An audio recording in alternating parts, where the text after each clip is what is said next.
இன்னைக்கு நம்ம வெண்டைக்காய் குழம்பு பார்க்கலாம். அதுக்கு கடாய் வச்சாச்சு, எண்ணெய் காஞ்சிருச்சு, கடுகு சேர்த்துடலாம், கடலை பருப்பு சேர்த்துடலாம், வெந்தயம், உளுந்து, பச்சை மிளகாய், அரை மிளகாய் சேர்த்துடலாம், வெங்காயம், குழம்புக்கு தேவையான கல்லுப்பு சேர்த்துக்கலாம், மஞ்சள் தூள் கொஞ்சம் சேர்த்துக்கலாம்.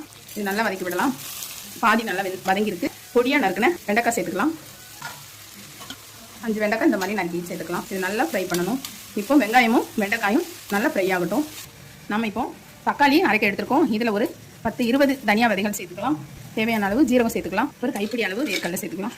இந்த மாதிரி நல்லா ப்ரௌன் ஆகணும். இப்போ வெண்டைக்காய் எல்லாமே நல்லா சுருங்கி இருக்கு பாருங்க. இந்த அளவுக்கு ஃப்ரை பண்ணிக்கணும். இதே இப்போ நம்ம அரைச்சோம் இல்லையா, அந்த மசாலா இதில் கலந்துடலாம். மிளகாத்தூள் சேர்த்துடலாம். காரத்துக்கு தேவையான அளவு சேர்த்துக்கணும்.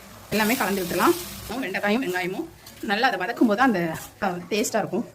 நம்ம புளி தண்ணி சேர்த்துடலாம். நல்லா கலந்து விட்டுருலாம். இப்போ உங்களுக்கு தேவையான அளவு தண்ணி சேர்த்துக்கலாம். நல்லா கொதிக்கட்டும், பார்க்கலாம். நல்லா கொதிச்சிருச்சு. வெண்டைக்காய் குழம்பு ரெடி. ரொம்பவே சூப்பராக இருக்கும்.